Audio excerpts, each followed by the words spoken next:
Welcome back again. So I will begin by summarizing what we did in lecture 2, that is last time. So one of the things that we did is to define drift velocity.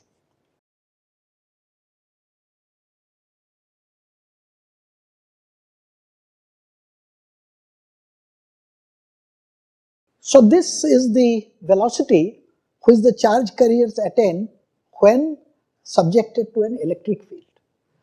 Now what we did is to realize that the electrons in a conductor, they are moving with great speed actually. It's of the order of 10 to the power 6 meter per second. But they move randomly. Now when they move randomly, the net velocity of all the electrons taken together, because velocity is a vector, and if I am summing over vectors in random directions, I get 0. But if I apply an electric field, then there would be a net drift or a velocity which they will pick up with respect to what it was in the absence of the electric field. In other words, in the absence of the electric field, the average velocity was 0, but in the presence of the electric field, the average electron velocity, which will be in a direction opposite to the direction in which the electric field has been applied, will be the drift velocity or Vd. We had obtained a relationship between the drift velocity and the current density by saying that J is related to the drift velocity by minus NE drift velocity, where N is the number density of electrons, E is the charge, and this J and the drift velocity have a relative minus sign between them. And that is simply because we are talking about currents, the velocity of electrons, whereas the current, positive current, is defined as the current in which, the direction in which the positive charges move. We did do an estimate of the drift velocity for a typical conductor like copper, and we found that it's very small. It's typically Vd magnitude is small.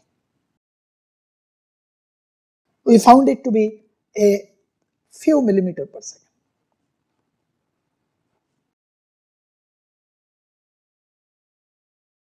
Then we did a comparison of the drift velocity's magnitude with other speeds which are characteristic of the conductor.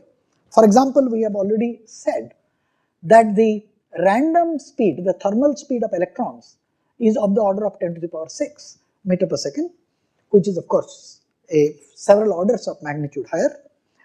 And there's another scale there, which is when you switch on an electric field, what is the speed with which the electric field gets established. And we found, since it is decided by the velocity of light, the electric field is practically instantaneously established when we switch on an electric field. So drift velocity is very small. Having done that, we found that for a very large class of material, a simple relationship exists between the current density J and the electric field E, and this is known as the Ohm's law.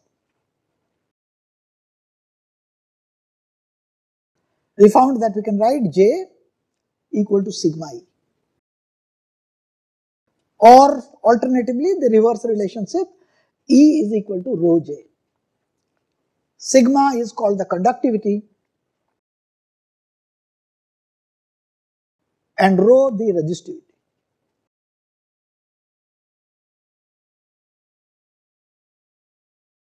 Now what we did say was rho and sigma are basically material property.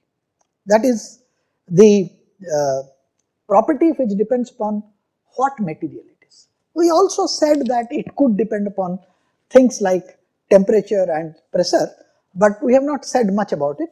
Today we will try to talk about that as well. So the point is, what is resistance?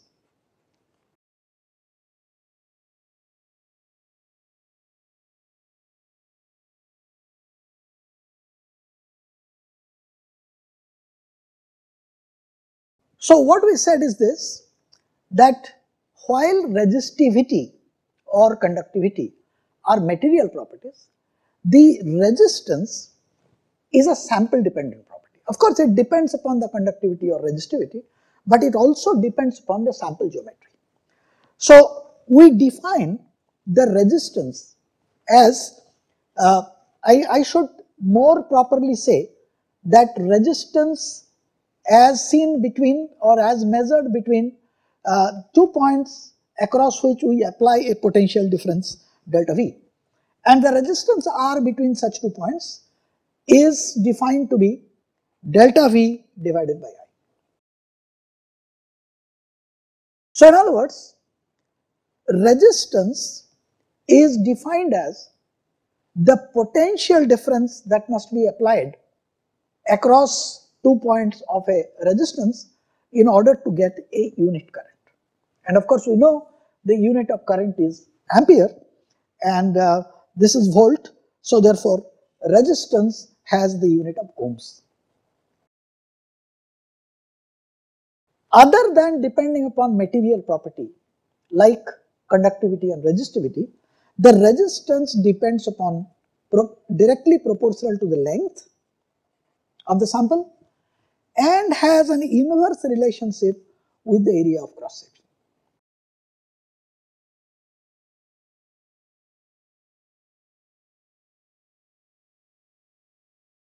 We also provided an analogy between the conduction of electricity and heat conduction. We found that there is a similarity there. Having done that, we provided a microscopic view of Ohm's law.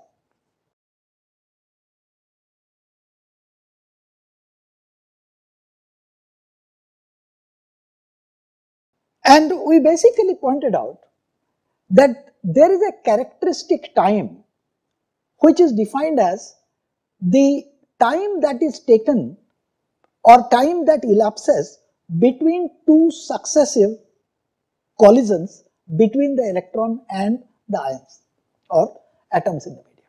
And that's called the relaxation time. Tau is called relaxation time.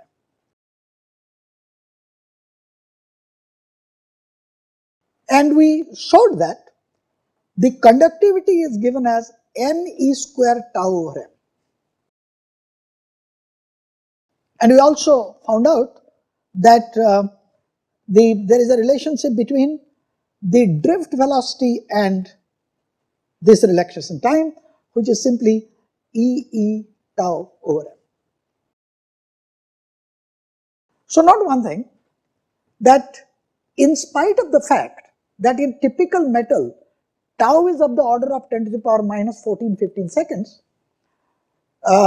E is of course a small quantity, but because of the fact that the number density is large, and of course because m appears here in this expression as a denominator, the number density in typical samples is of the order of 10 to the power 28 per meter cube, and so therefore that explains why sigma is not very small, because Vd is small because n doesn't appear there. So another thing which I have said but I would like to emphasize is that when we say resistance of a sample, it's actually a vague statement. It's a vague statement because we said that the resistance is proportional to length and inversely proportional to the area. Now the question is, what is a length? Is that a standard thing? So the point to realize is this, that very often whenever we say that resistance of a sample is so much, we understand that the potential difference has been applied across the longer of the sides, and that's what we call typically as a length. But supposing you applied the potential difference between the shorter side, then of course the resistance will change. So that is, these are the things that we talked about last time, and let us proceed with further data. So let me define a new term which is called mobility.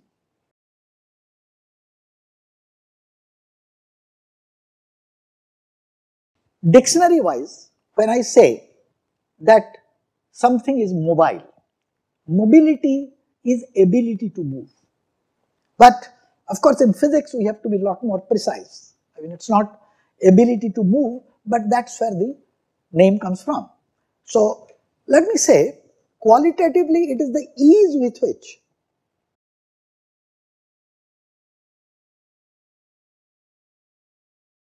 a charge carrier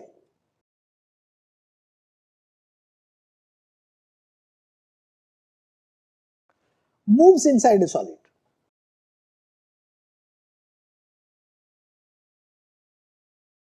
When an electric field is applied.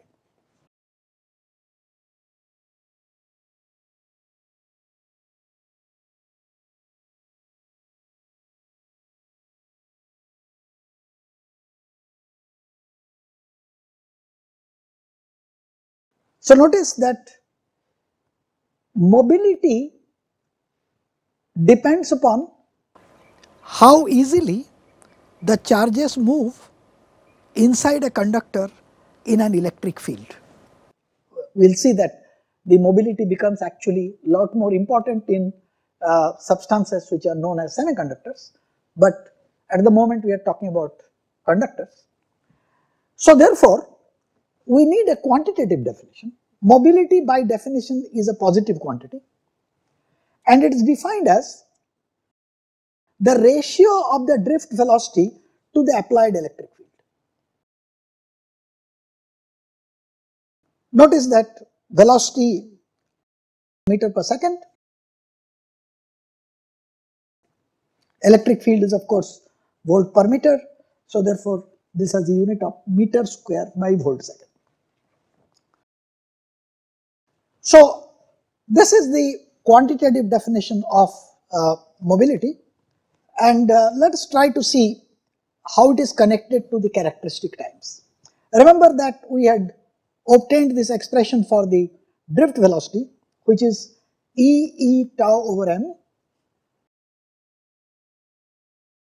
So if you substituted for the electric field this expression there, the drift velocity by this expression, you will find mu will be given by E tau over m.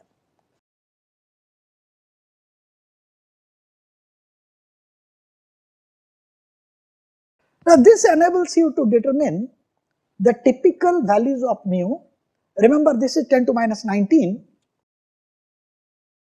I am just doing an order. This is 10 to the power minus 14 or 15, and mass of electron is 9 10 to the power minus 31. So let us take it as 10 to minus 30. So this is typically of the order of 10 to the power minus 3 to minus 4 meter per second. Sorry, meter square by volt second.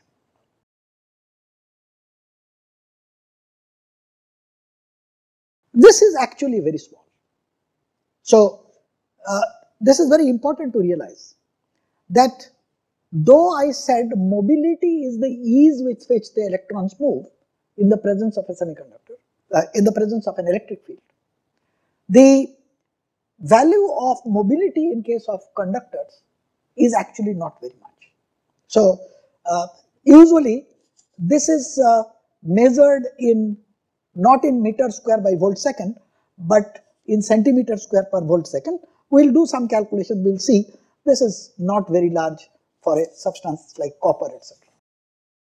Where mobility becomes much more important are in the semiconductor devices, solid state devices. They require large mobility for their efficient working.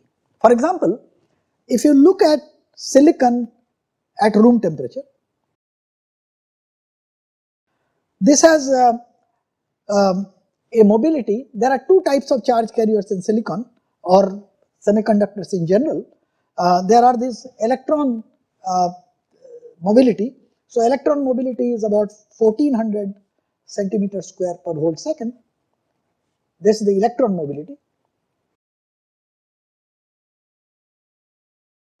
And there is a thing called a hole mobility, that is the mobility associated with the vacancies in a semiconductor, and that is for the case of silicon is about a third of this value, about 450 centimeters per volt second. Now recall sigma expression. So sigma was n e square tau over mu. So this is, if you pull out E there, so you find this, this is n e square tau over mass. So this turns out to be E times n times mu.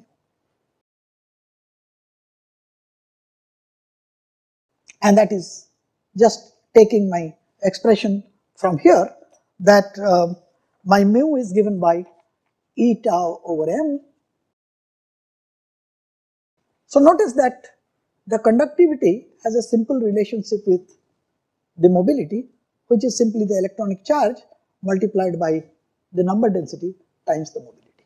Now in semiconductors, where both the electron and the holes contribute to conductivity, this takes an expression of this type, that is the charge n times the electron mobility plus the density of holes, which is usually represented by P, times the hole mobility. We will be talking more about it in our discussion on semiconductors. So let's look at the copper, which we have been talking about.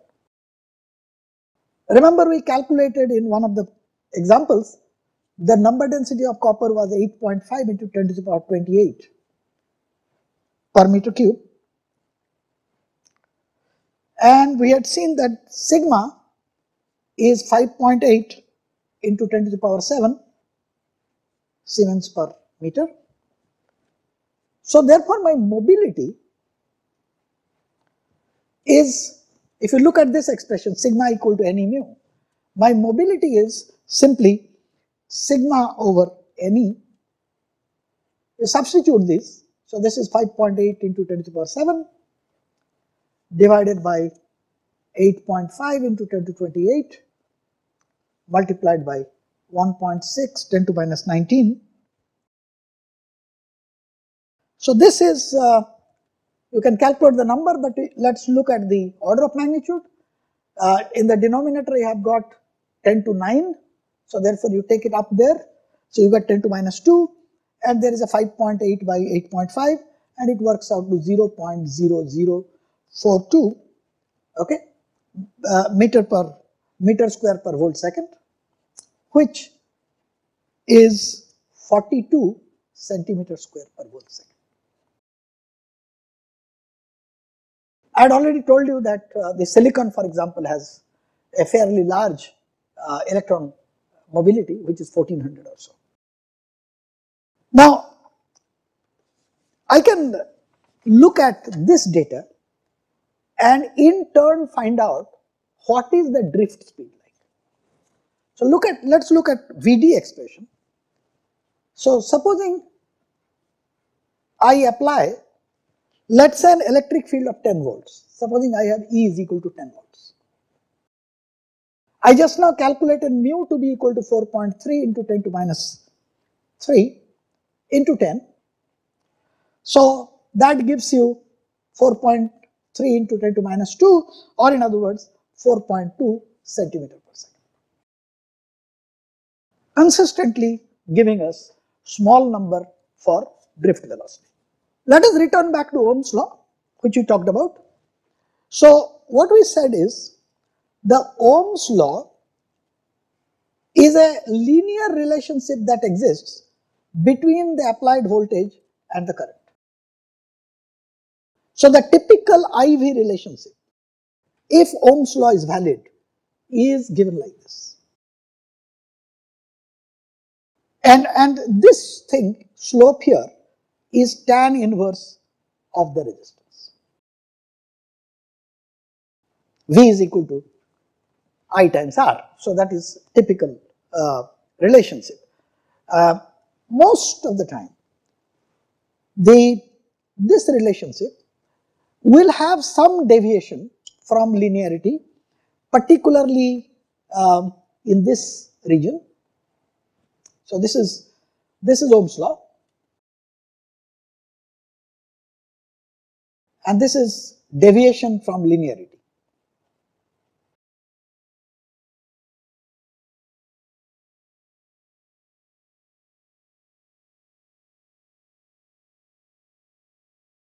Now, for a large range of current voltage relationship, the linearity is valid, and in fact most of the time while we are in our discussion of current electricity, we will be assuming Ohm's law to be valid. But this is probably a good time to point out that this linearity is not true in many materials.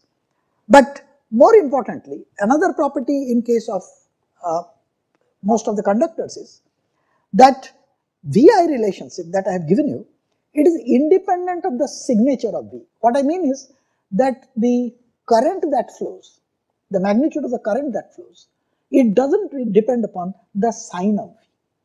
Of course, the direction will change, but it doesn't depend upon the sign of V. But so does not depend upon.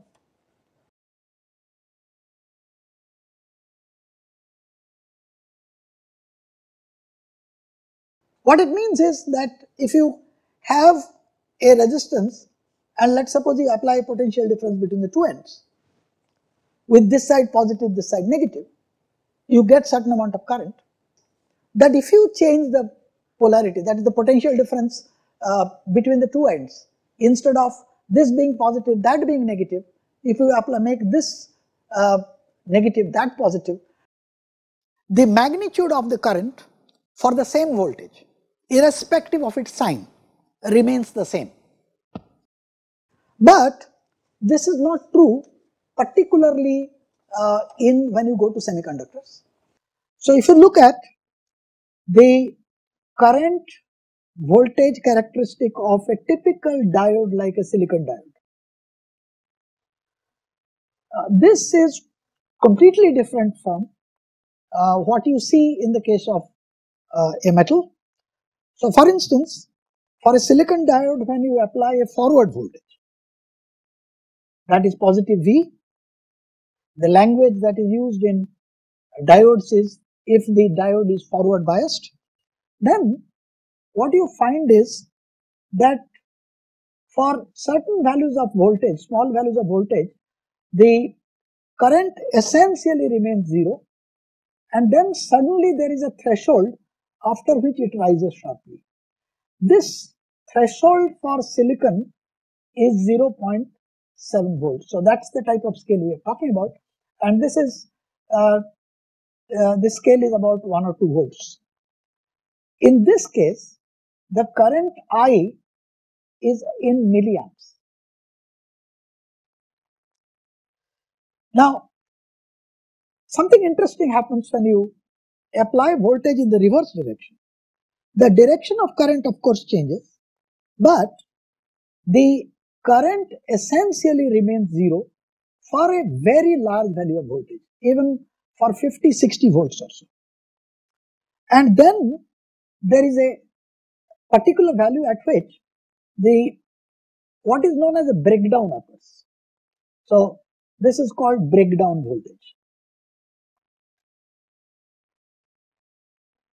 And this reverse breakdown voltage is greater than 50 volts. Now, if we now look at a typical semiconductor, for example, if you look at gallium arsenide and look at its current voltage characteristic, there's something interesting you find. So first thing that you notice is that the current voltage curve, in here my current is typically in milliamps, V is in volts. It starts with a linear, rather ohmic relation, and then there is a departure from the linearity and it sort of passes through a maximum, and at some stage something interesting happens, it starts bending down. So let's look at that picture a little more carefully.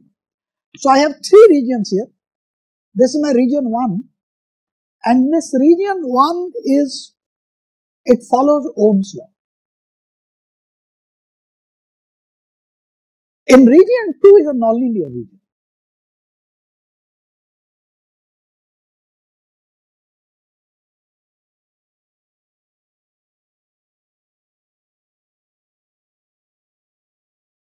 And the last region that we have is a region where something interesting is happening, that as voltage increases, current, instead of increasing as is normally the case, it starts decreasing. So in other words, this is actually a region which is showing negative resistance.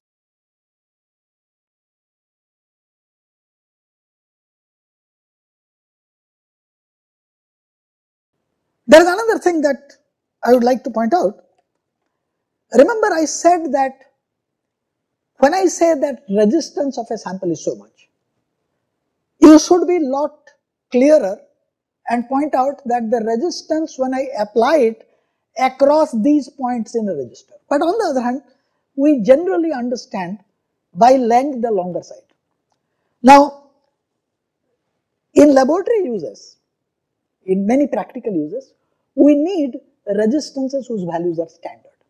And these are usually manufactured in bulk and supplied to the laboratories. There are typically two groups of resistances.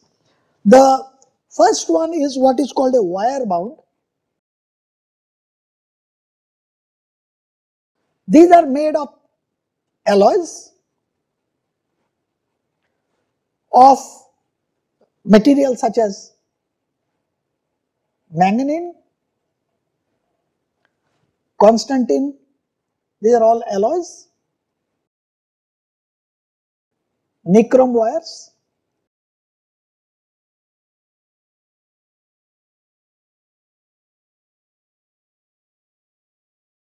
The reason why these are used is because, as we will see later, the resistivity of a sample, or in this case resistance because I am fixing the length and the cross section, it also has a dependence on temperature.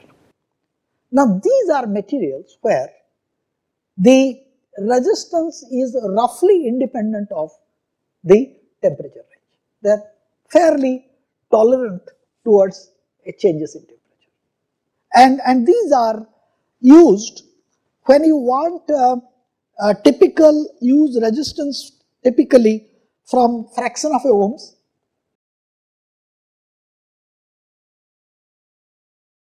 to, let's say, several hundred ohms.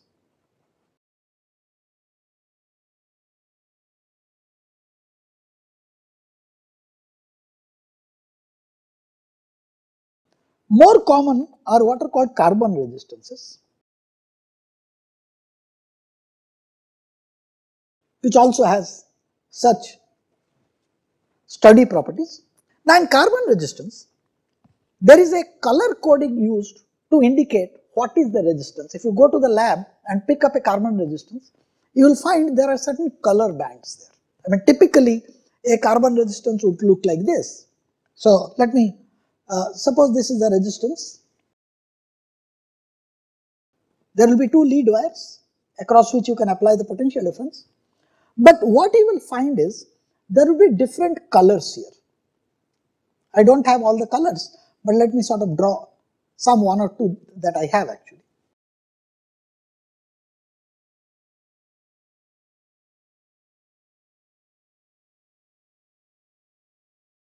Now, so this is color coding of resistances. So let me explain how does this color coding work. Most of the time, the resistances that you find in your labs have 4 bands. So there are 4 bands of colors, and the way it works is this. The colors that are used here are black. I will explain some way of remembering them. Black, brown, red, orange, yellow, green, blue, violet, grey, and finally white.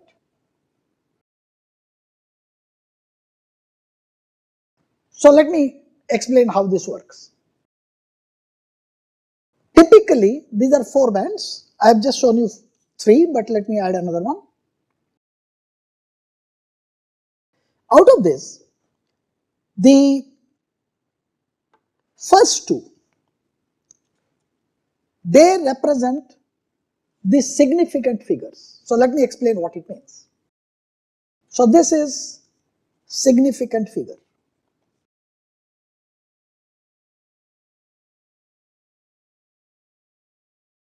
Depending upon the color, we assign a value which is black 0, brown 1, red 2, 3, 4, 5, 6, 7, 8, 9. So therefore, suppose you wanted to have the first 2 numbers as 23. Your first one band will be red, the next one will be orange. Or for example, 47, the first one will be yellow, the second one will be violet. Now, the third one is a multiplier.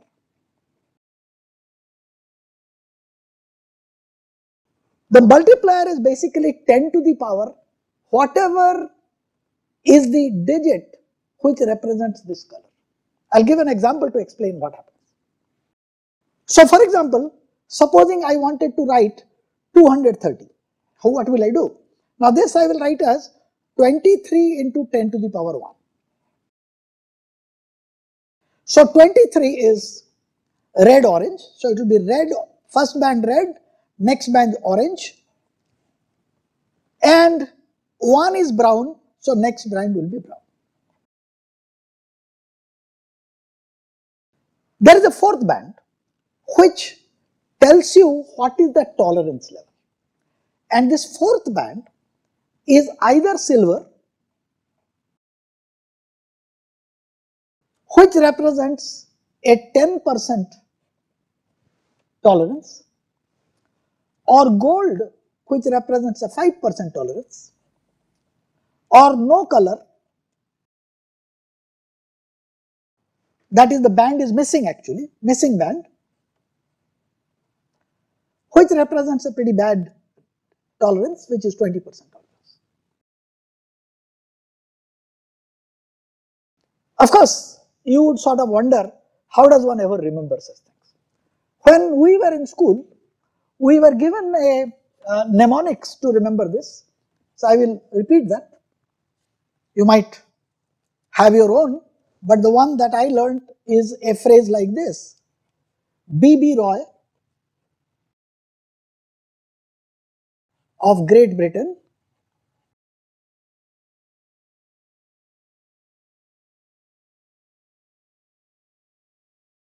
has a very good wife. Good to remember it. See, you realize all that happens is black, blue, brown, red, green, orange, great, green, blue, then of course violet, grey and white. So you could have your own. There are, if you look up internet, you will find several. But let me explain this by the following. Supposing you have a color combination of this type.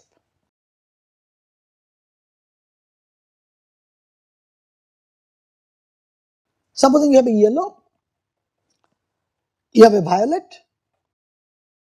you have a red and a silver. These are the 4 bands. Then if you look up my table there, yellow was 4, violet was 7, red was 2, and silver, of course, I told you a tolerance. So we'll come to silver tolerance, which is a 10% tolerance. So what it says is this: this 2 represents 47. Our third one represents 10 to the power 2. So 47 into 10 to the power 2 plus or minus 10%. This is what is meant by tolerance. So this is nothing but 4.7 kilo ohms plus or minus 10%. Occasionally, but not in your labs, you might find a band with 5 of them. In which case what happens is, the same principle is true, but the first 3 figures there represents the significant figure. So you realize this will be useful if you want to represent bigger or higher values of resistances. Having said that, I did mention that the resistance of a sample depends upon temperature. Let's see why and how.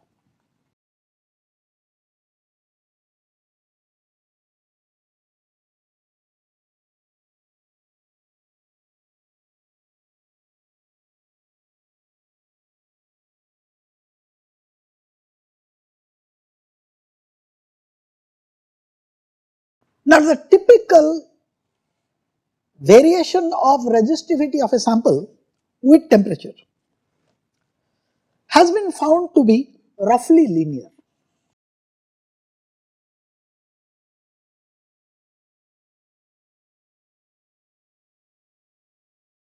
Now, since it's a linear curve, you can take any point as your reference. Now, if you take any point as your reference, let me call this some temperature T0, and let's say the corresponding resistance is rho 0. Then I can represent over this entire length rho minus rho 0 equal to rho 0 times some constant alpha into T minus T0. Alternatively, rho is given by rho 0 into 1 plus alpha into T minus T0. So therefore, look at this relationship. This is your resistance at some temperature T0. Reference. Alpha is called temperature coefficient of resistivity.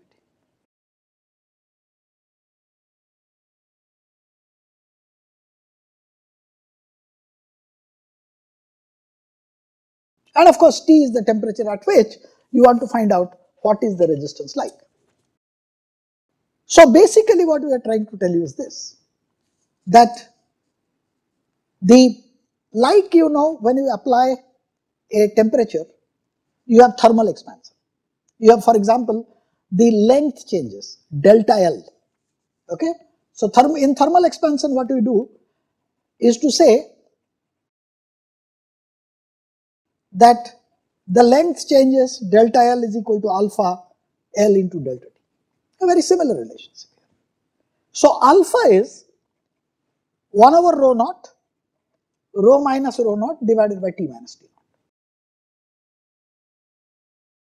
naught. And if you realize that this is the change in the resistivity when the temperature changes by T minus T0, so this quantity can be written as 1 over rho 0 delta rho by delta T.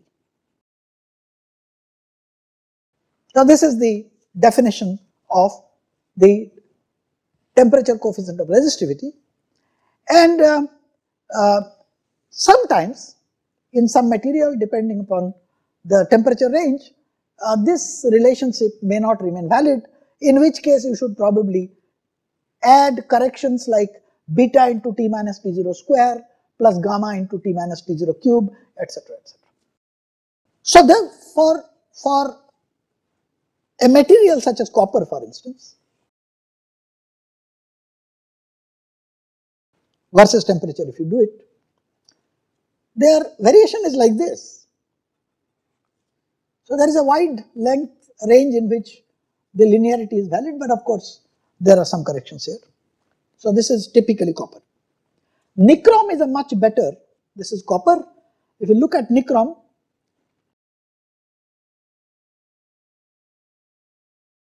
this is actually much better, it's almost linear. But if you look at some semiconductors,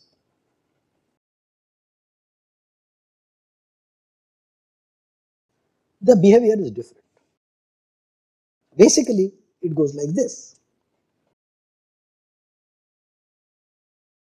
Now let's look at why is this happening. So forgetting about whether it is actually linear or not, I understand here that the resistance or resistivity increases with increase in temperature. Why does it happen? In order to understand, remember how did resistance arise? We said as temperature increases, my charge carriers have a higher velocity because of thermal velocity is becoming more. More importantly, the ions in the solid, they also start vibrating. So as a result, the frequency of collision increases. And this is very similar to the example that I gave you, that if you are randomly moving around in a room where there are chairs. Now as long as the chairs are static, you would be still moving randomly.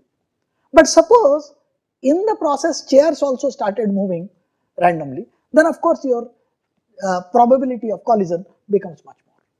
And it is because of that that the resistance increases. Because as the probability of collision increases, the relaxation time decreases further. Now, what happens in a semiconductor? Once again, I must tell you, I occasionally bring in semiconductors so that you can relate to such things when a complete discussion of semiconductor is taken up in later lectures. So in semiconductors, this is not the primary mechanism. What happens in semiconductors is the number density of charge carriers to begin with is low. Now as you increase temperatures, the number of charge carriers increase, and that is the predominant contribution to increased conductivity in case of semiconductors, which means the resistivity decreases. In fact, this is the best way in which you can distinguish a conductor from a semiconductor. So the reason is this. Supposing we say, we ask the question, what is a good conductor? Now you would say, well, good conductors are those whose conductivity value is high. But then that's a loose definition, because how high is high? Is it 10 to the power 7? Is it 10 to the power 8? Is there a sharp number? The answer is no. But this is a clear-cut distinction. If you look at the way the resistance of a sample increases when you increase the temperature, if the substance happens to be a conductor, then the resistance will rise with the increase in temperature. In other words, the conductivity, the conductance will decrease. But if you have a semiconductor, as you increase the temperature, the conductivity increases, the resistance decreases. So this is a much better way of distinguishing between them. So let me then take an example and work out a few things which takes care of some of these, explains some of these things in detail. Earlier I had talked about drift velocity of copper. I will just change, because copper, aluminum, etc. are typical good conductors. Actually silver also is, but then one doesn't play around with silver that much because of its expense. So let me take aluminum. Now an aluminum has 3 valence electrons.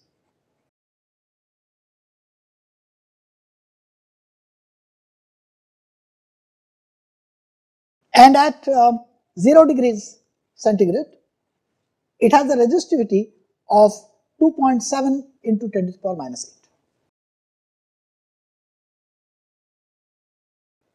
ohm meter. Its temperature coefficient, which we represented by alpha,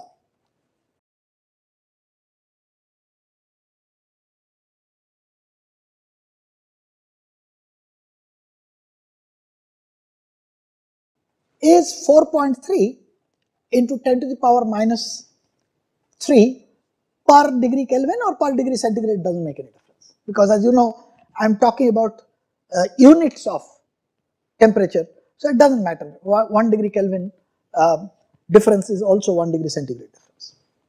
So first thing that we do is we want to calculate the resistivity at room temperature. Let me take the room temperature, this is winter season, to be, let us say, 25 degrees centigrade. I told you anything you can take as a reference. So therefore rho at 25 degrees centigrade is rho at 0 degree into 1 plus alpha times delta T, and delta T is the change in temperature, which is 1 plus, so 4.3 into 10 to the power minus 3 into 25 degrees. Now you can see what this is. This is already, this is rho 0, and this is 25 into 4 roughly, so it's 100 into 10 to the power minus 1. So it is 1.1, roughly 1.1, and there is a little bit 0.75, etc. So therefore if you look at the resistivity at 25 degrees, it will simply 1.1 times that, which simply makes it, this was 2.7, and you add another 0.2, it's about 2.7 into 1.1.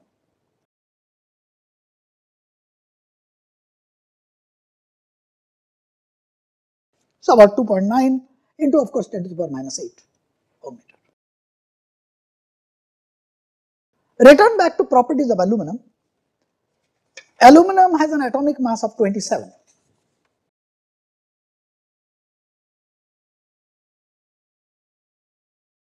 And it has a mass density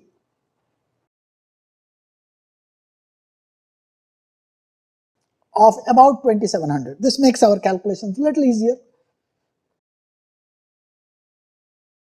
We do the same calculation as we did in case of copper. So we find out how many number of atoms are there in aluminum, and that is clear because I have a mass density which is the mass of 1 meter cube. Then I divide it by the atomic mass, but I take care to write it in kg. Number of atoms is 6 into 10 to the power 23, the Avogadro's number. So this is roughly, this is 6 into 10 to the power 28 per meter cube. Now if I assume that aluminum contributes all three of its valence electrons to the electron gas, then my N will be 3 times that, which is 1.8 into 10 to the power 29 per meter cube. So this is your electron density. You should be always careful. What we need for calculation of conductivity is the electron density. Here we are talking about mass density, that is, what is its weight per unit volume or mass per unit volume. So this is what we have got, and so if you look at sigma, I use my usual Ne square tau over m formula, and substitute the conductivity values, and you find that this is of the order of, the tau is of the order of 7 into 10 to the power minus 15 seconds.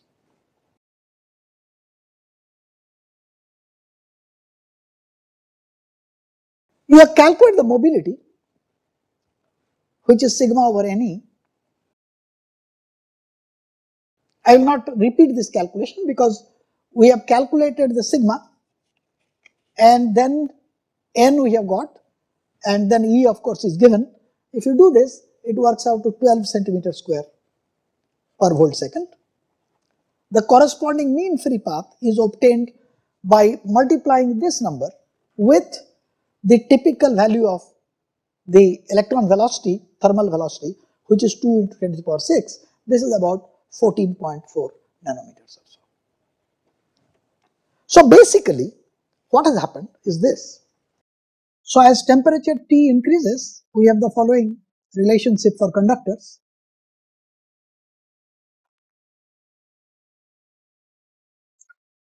The resistivity rho increases. In other words, if you take a sample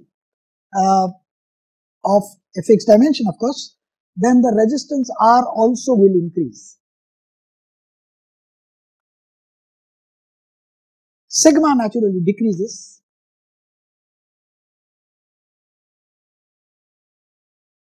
Now the collision time or relaxation time tau decreases because there is more kinetic energy of thermal kinetic energy, and the mean free path lambda also decreases. All this is of course applicable for conductors.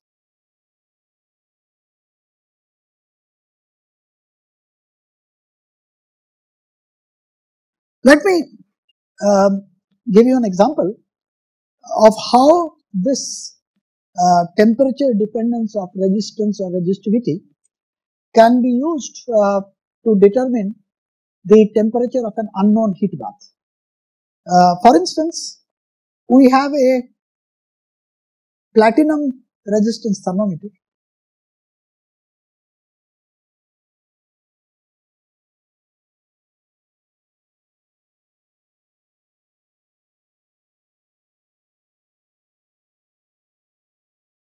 Whose thermal element has the following values of resistance.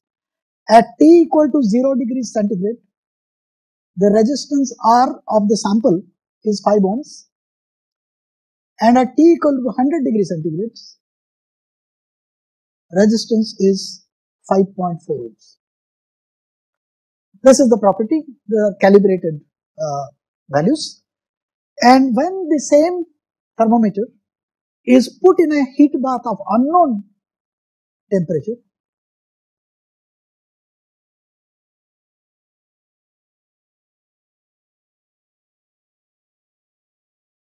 the resistance becomes 6 ohms.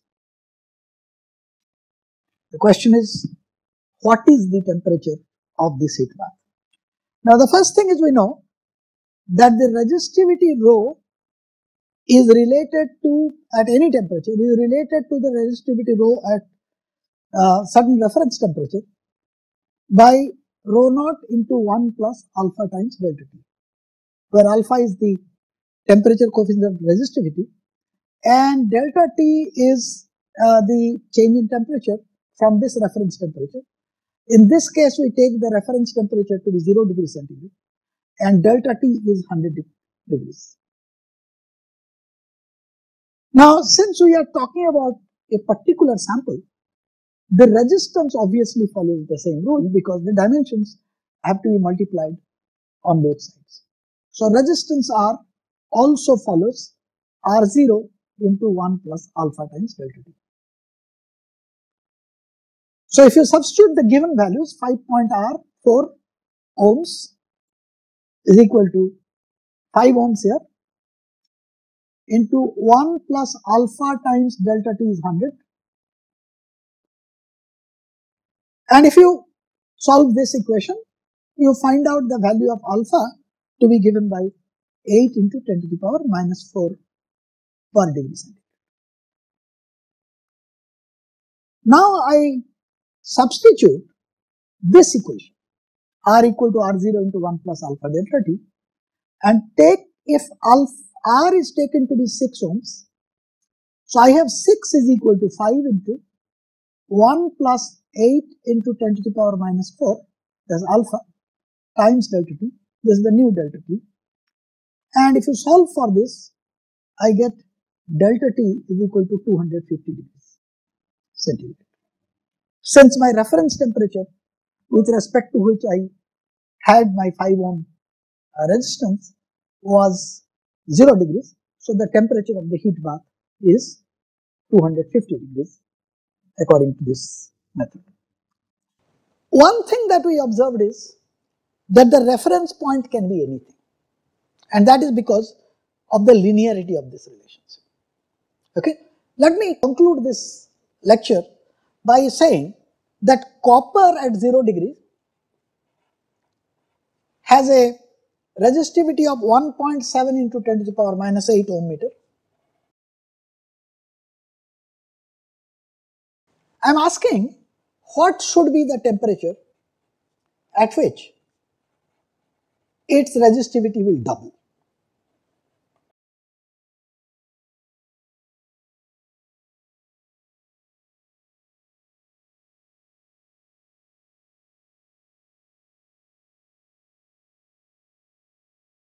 Look at this. I have rho t equal to rho 0 into 1 plus alpha t.